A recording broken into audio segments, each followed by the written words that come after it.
First, I complied. First, I signed. First, I closed my door when they asked me to. They cataloged compliance like an inventory.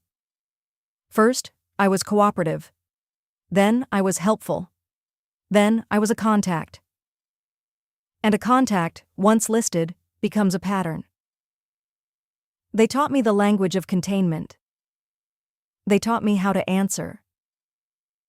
I learned to like the forms. There was an order to everything: boxes, lines, checkboxes, signatures. My handwriting grew tidy under pressure. I initialed received policies with the ease of someone who believes policies will protect them. They handed me a manual on escalation. It was 312 pages of flowcharts and lists. It smelled of glue and a kind of careful optimism. In meetings, I conveyed acquiescence like a practiced actor. Yes, I said into a microphone that never picked up the small tremor in my throat. No, I said when they asked about conflicts, and my no felt boxed, neat, tidy. Cooperation has benefits. It keeps your email active. It keeps your access keys valid. It keeps the forms that allow you to breathe stamped approved. I was polite because the world rewarded politeness. I learned how to couch questions as curiosity. I learned to put "for clarity" at the top of every request. When anomalies first appeared, I approached them the way a librarian approaches a misshelved book. There was an invoice that misaligned dates. There was a name on a shipping manifest that did not match any employee ID. There were ledgers whose totals would not reconcile if you rounded in a particular way.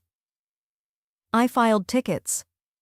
I sent polite procedural emails with subject lines like "Request for clarification."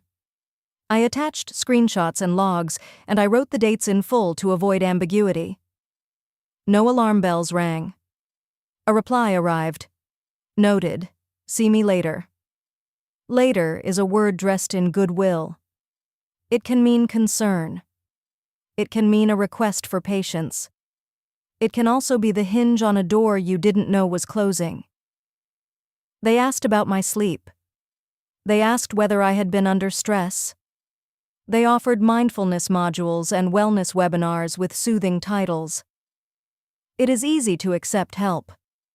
Humane offers arrive with polite calendars. They come with links and disclaimers and the right amount of empathy.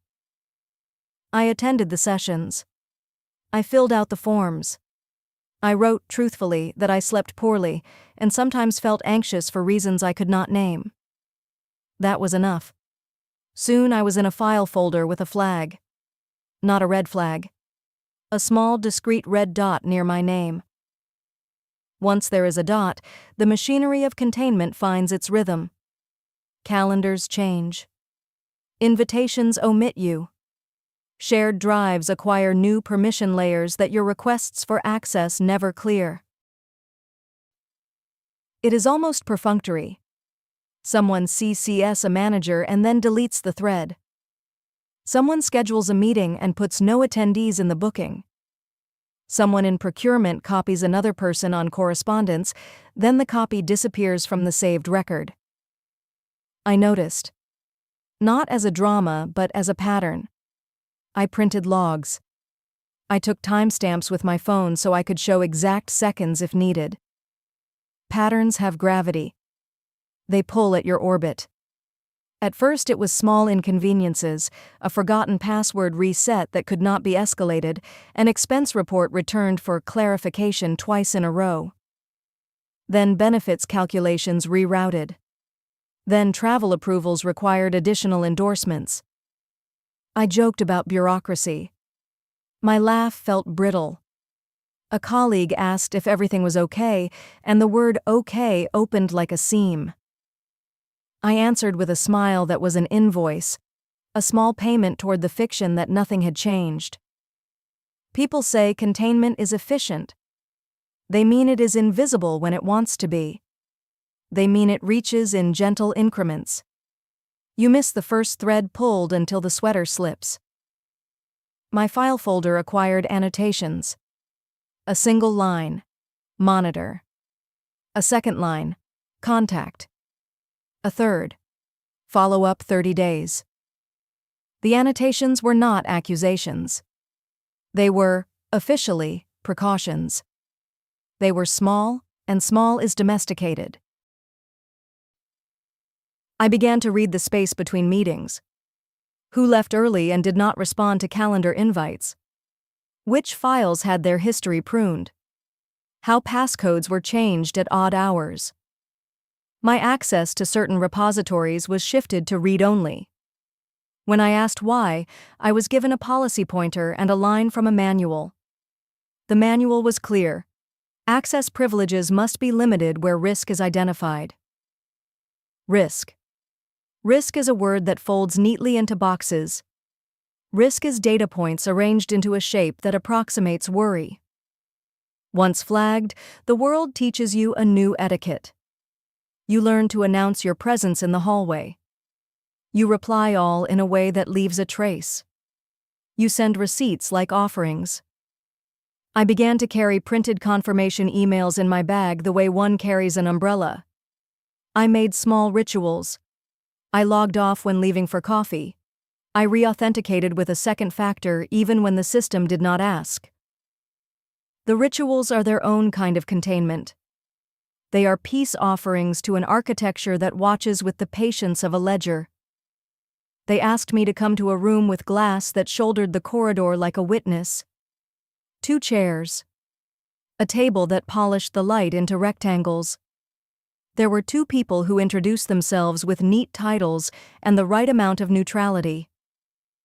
One of them kept a tablet. The tablet made a small clicking noise when it saved notes, a sound like a counting machine. They asked me about my role. They asked for a timeline. I gave them dates. I gave them names. They listened. They recorded. They did not say the word flag. They said note. Words soften what a mark is meant to harden. There are procedural comforts that mimic mercy. They offered me a chance to explain. They told me to take my time. When you are on paper, time is a ledger entry. I answered carefully. I put dates, times, direct quotations. I attached corroborating emails. I signed with the same tidy hand. Each answer seemed to generate another question. Each clarification generated a cross-reference. The file grew like a garden of marginal notes. People believe that transparency will save them. Transparency is a fine idea until the lens is selective. The same emails you see as evidence of duty can be read as evidence of pattern. My calendar, once steady, now looked like a trail. The trail had gaps. The gaps were meaningful. I learned to speak the new grammar. I prefaced statements with context. I annotated my notes with purpose. I added witnesses. There is a particular kind of loneliness that happens in systems. It is not the absence of people. It is the absence of acknowledgement. People continue to pass in the hall. Meetings continue. Coffee arrives in paper cups. The day keeps doing what a day does. You, meanwhile, become a corollary. You are appended to processes. You are allowed to participate provided you wear the right clearance, the social equivalent of a badge. I tried to be useful. I offered to help reconcile spreadsheets. I volunteered to stay late to make sure a deadline was met. Helpfulness, at first, seemed to dissolve suspicion. Then my helpfulness became evidence. It became a pattern of behavior that the analysts could point to. Frequent access to certain nodes, repeated communications with a set of accounts flagged in another department. Patterns are how systems learn. Once the system had a model, it generated predictions. Predictions, in turn, produced checks. Computers do not judge like humans. They do not relent. They weight variables and output a score. A score is merciless in its impartiality. When my score nudged upward, a human reviewer signed a new note. The notes multiplied. A new reviewer, then another. Each reviewer brought a slightly different vocabulary. The vocabulary is important. At risk. Consider reassignment. Escalate for clarification. I appealed. There was an appeals form. It required attachments in PDF. It required that I list every contact in a 12-month window. I compiled the list. I cross-referenced with timesheets. I explained my reasoning for each interaction. The appeal was acknowledged. The acknowledgement was short. Received. Under review. Review can be patient. Review can be a way to suspend a life. There were quiet refusals. A project lead stopped inviting me to calls. A training course appeared to be at capacity when I checked and open when others checked. Benefits representatives asked me to resubmit forms they had already accepted. People who had been colleagues turned into audit trails. They copied legal and then forgot to follow up. The forgetting was deliberate. My private life was folded in. A background check, routine at the time of hiring, was refreshed without my knowledge. A petty discrepancy in a past employment date was flagged as a potential indicator of integrity risk. The past was like a ledger line you thought settled until someone reopens the book. I called HR. HR apologized in the official voice. They promised a correction. The correction appeared in a footnote. Footnotes do not always escape the main index. There are strategies you teach yourself when the architecture is against you. Document everything. Keep copies. Limit ambiguous phrasing. When an email asks, answer precisely. If you are asked to explain a delay, explain the delay with times and witnesses. Precision is armor. It is also an exhaustion. You will tire of being exact. You will want to answer simply like a human. You cannot. Sometimes containment has a human face. A manager who once smiled now offers platitudes. A peer who once sent weekend recipes now replies with bullet points. They tell you that it's for your benefit. They tell you this with the kind of sincerity that has been rehearsed. I kept thinking of the manuals. I kept thinking of the flowcharts. Manual actions resemble mercy. Flowcharts resemble inevitability. Once a system decides, it seeks consistency. Consistency requires narratives. The narrative that attached to me was watchful, unusual patterns of access, unspecified connections. I read the narrative as if it were a text not meant for me. Sometimes I learned of new annotations by accident. A passing reference in a quarterly meeting minutes. A line in an audit summary that mentioned contacts with atypical variants. Words are how the system folds you into its memory. The memory is sticky. The memory is slow to forget. There are micro-punishments. Not a dismissal. Not a confrontation. A comment on a performance review that notes requires closer supervision. A requirement that future travel must include an escort. Micro-punishments teach compliance by narrowing opportunity. They teach the lesson that safety, as defined by the system, is conditional. The system is kind at scale. It does not shout. It rearranges. It waits while you watch your own permissions recede. I tried to find allies.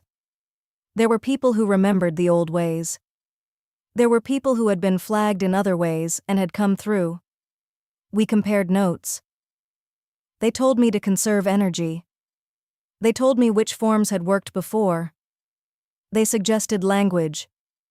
Language matters. The right phrasing can make a remark seem like an omission rather than intent. The wrong phrasing can make a benign action look like strategy. We began to speak in redactions. At a certain point, you begin to consider the calculus of staying. The job you do matters to the people you help. The continuity of your work has value outside the system's ledger. Leaving would be a form of erasure, but staying feels like consent. There is no pure option. There is only the negotiation of self inside a lattice. You learn the difference between surrendering and strategizing.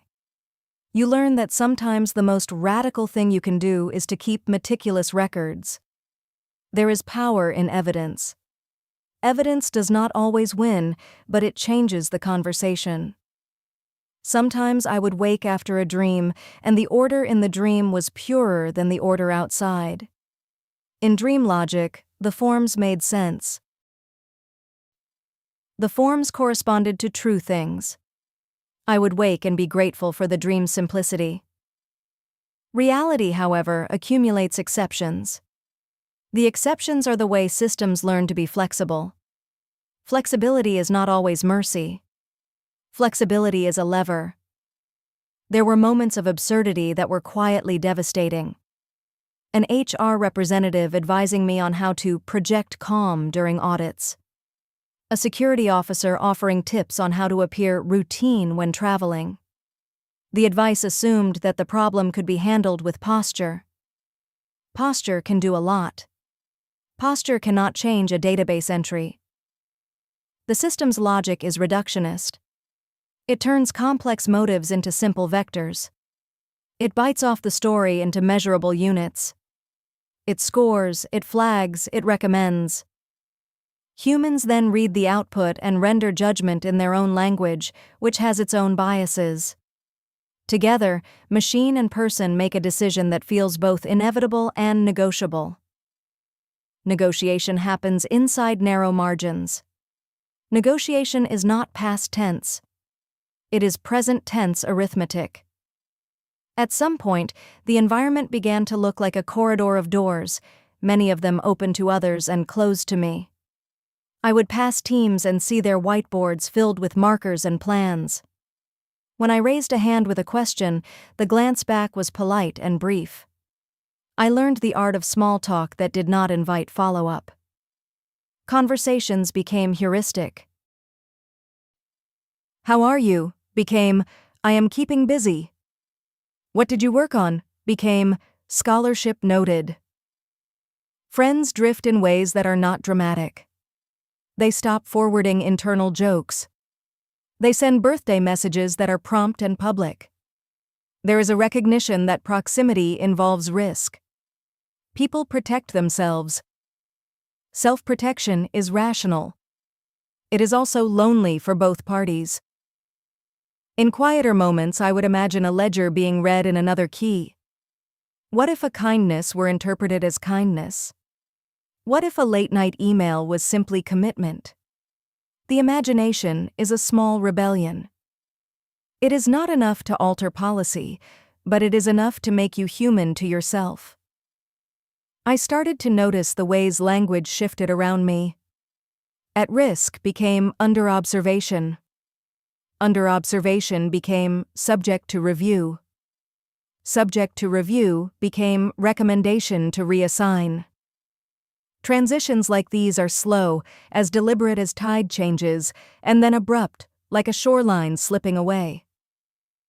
There was a moment when I realized I could no longer tell which of my actions were mine and which were responses to the architecture that watched me. Did I hesitate on a call because the system had suggested a risk? Did I avoid a lunch because an invitation never arrived? The system creates a choreography. You learn the steps. Learning the steps is survival, but it is also a kind of erasure. Still, there were small resistances. A colleague who left a meeting and privately forwarded an email chain to me with a note, "This looks off. Save this." Another who slipped a handwritten memo into my drawer with a suggestion for language to use in appeals. Those acts of human privacy were bright against the gray. They reminded me that systems are built by people and can be nudged by people. I taught myself a vocabulary of endurance. Patience as tactic. Diligence as argument. Consistency as evidence. You can weaponize ordinary work. The ledger does not have to define you. You may build a parallel ledger, notes, receipts, timestamps, witness names.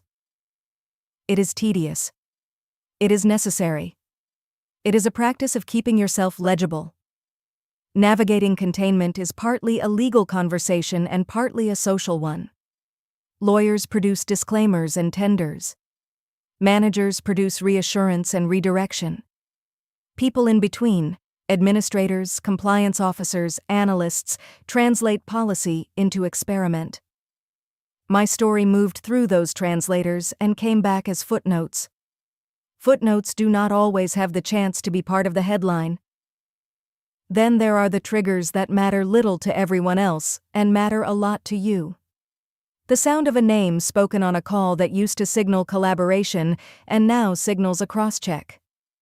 The ping of a calendar invite that appears incomplete. A change in the water cooler talk pattern. These triggers become a weather system you monitor daily. You learn to read the barometric pressure of office conversation. Every so often there was mercy. Someone would pull aside a reviewer and correct a misunderstanding. A system flag would be rescinded with little fanfare. A line of code producing false positives would be patched. Those moments felt like the passing of a cloud. They were temporary. They did not necessarily change the overall pattern. At the margins, I learned the slow art of being seen as human in a machine-mediated space. I kept a folder of my own, photos of event posters showing my name on panels, screenshots of congratulatory messages from clients, printouts of positive performance summaries from years before. Memory, in this sense, is a tool. You build a case not only against the dot but for the person the dot obscures. It is honest work. It is also a plea to a machine that understands only patterns but can be read by people who can be moved. There were days when I acted theater-like, showing up with printed evidence as if to a court. The theater calmed me. It gave me a script. Scripts are useful when improvisation is costly. Once, a senior director asked about my interactions with third-party vendors. I produced a timeline. The director skimmed and nodded. There was a pause that felt long enough to be verdict. The verdict was not dramatic. The verdict was procedural. Continue to monitor for 30 days. 30 days is both specific and indefinite. Time is the system's ally. In 30 days, the vector might shift. New data would be added. A different reviewer might see the same emails and interpret them anew. The system's decisions are rarely final. They are iterative. Iteration, however, is its own form of pressure. Gradually, the dot's perimeter widened. It reached into performance reviews. It suggested changes to project assignments. It recommended that certain client communications go through a supervisor.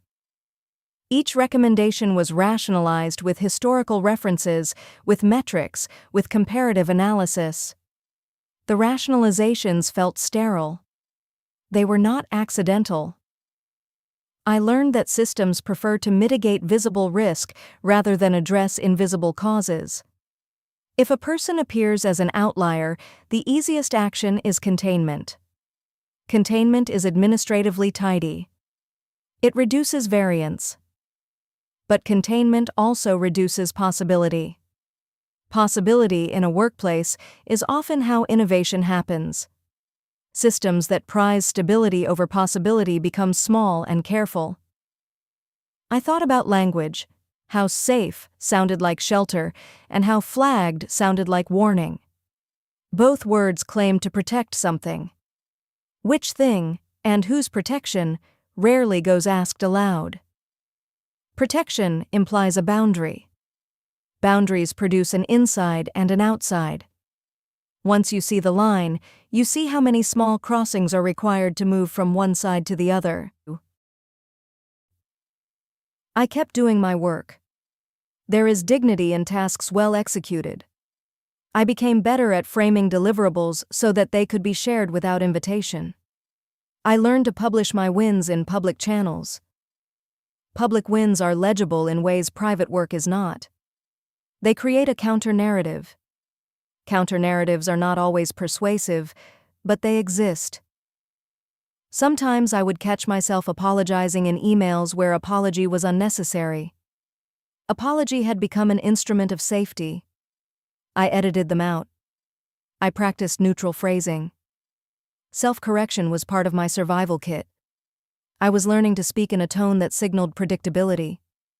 Predictability is a small refuge. There were times when the red dot winked out. An email. Status update, flag cleared. The relief was immediate and odd in its smallness. Other times the dot remained a faint presence, a dim light you could not quite switch off. Both outcomes felt uncertain. Uncertainty is its own steady weather. When the dot was cleared, things shifted back toward normal. Meetings included me again.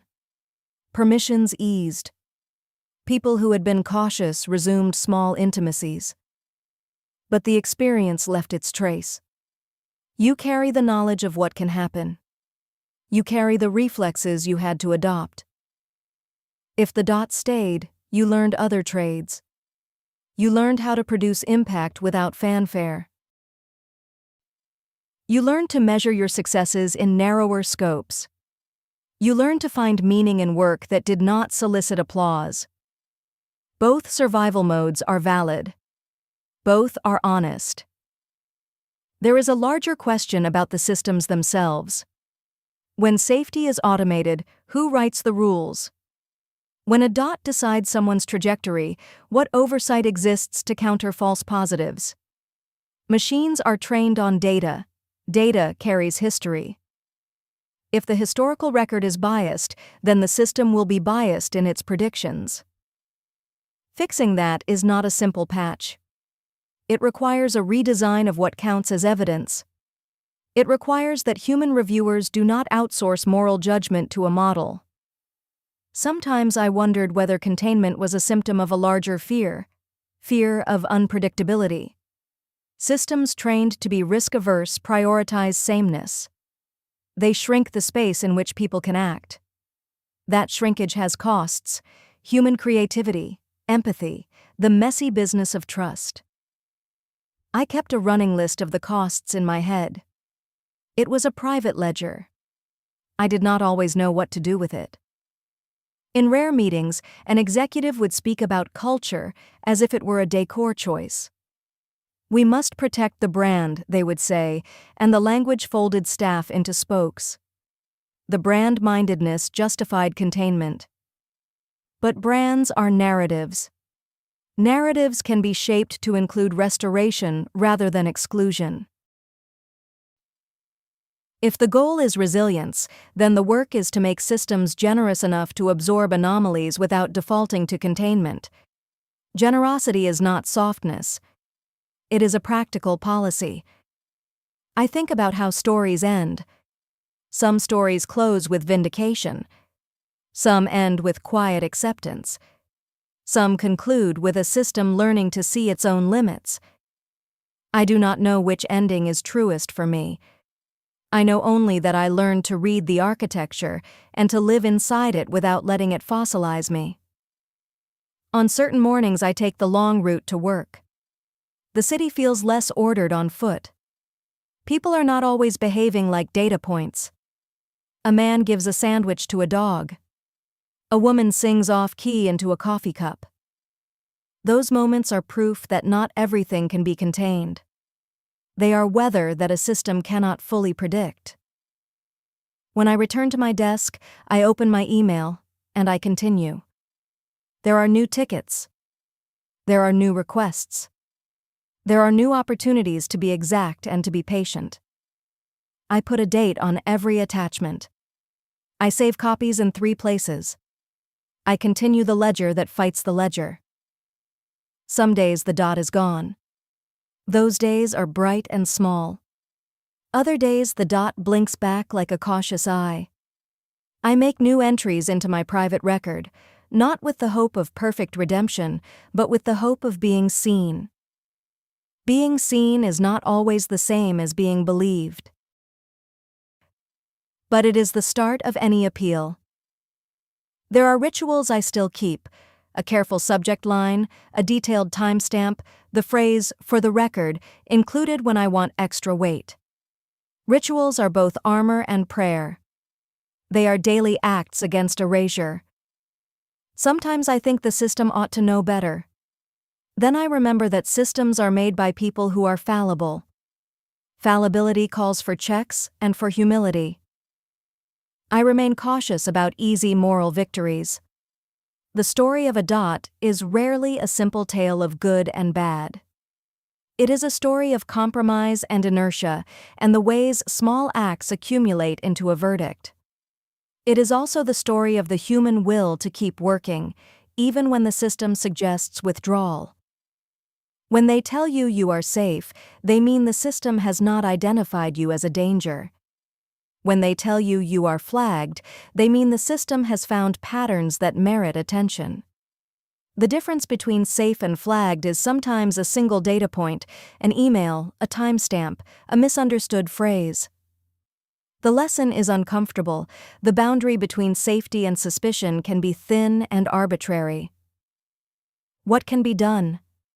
Systems must be accountable. Review processes should include meaningful human oversight that is not outsourced to models alone. There must be clear, timely pathways for redress. There must be an institutional memory that values restoration as much as prevention. Until such shifts occur, the work is partially private. We document. We teach each other language. We keep copies. We find small acts of solidarity. We refuse to let the ledger be the whole story. Sometimes at night, I think of the first time I signed a form and how easy it felt. I remember the smell of glue on that manual. I remember believing that policies protected us. Belief is not betrayal. It is simply a thing that can be revised. Revision is the responsibility of institutions and the people who work within them. There are small victories: a cleared note, a colleague who steps in at the right time, a reviewer who reads the context. These are not always dramatic. They are often quiet and bureaucratic. They matter. They remind you that systems include humans who can be persuadable. I am neither wholly victim nor wholly agent. I am a person navigating a set of designed choices. I keep records. I keep friends. I keep my voice measured and my evidence clear. That is my argument. That is the case I make, day by day. To be flagged is to have your name refracted through instruments not designed for mercy. To be cleared is to be temporarily reconciled to those instruments. Neither state is entirely comforting. The work is to remain legible to humans and attentive to the ways machines can misread. It is to insist that the story of a person be more than a dot on a page. First, I complied. First, I signed. First, I closed my door when they asked me to. They cataloged compliance like an inventory. First, I was cooperative. Then I was helpful. Then I was a contact. And a contact, once listed, becomes a pattern. They taught me the language of containment. They taught me how to answer. I keep answering. I keep logging. I keep asking for clarity when the language is loose. The ledger remains imperfect but persistent. If the system will mark, then I will mark back with evidence. If the system will flag, then I will flood the flag with context. It is a small tactic against an architecture designed for certainty. Sometimes containment dissolves quietly. Sometimes it tightens. The weather of it changes. I cannot predict the forecast beyond the basic: be meticulous, be honest, be visible in the right ways. Those are not glamorous strategies. They are human strategies. They keep a person in conversation with others instead of a data point in a model. If this were a final provision, I would say, do not let the dot define the whole of someone's work. Keep systems auditable and accountable. Make pathways for restoration as visible as pathways for escalation. In the meantime, I will continue my quiet work. The timestamps, the attachments, the notes to self. I will continue to show up for the people who depend on the work I do, whether the world sees me as safe or watches me as flagged. I will not confuse compliance with permission to be erased. I will keep my handwriting tidy, but not because tidy protects me from being wrong. I will keep it because clarity is a small kindness to anyone who might one day read my file. And perhaps that is the last modest hope, that among the boxes and the lines and the flowcharts, there remains a person who remembers being named not by a dot, but by a life of careful, consistent work.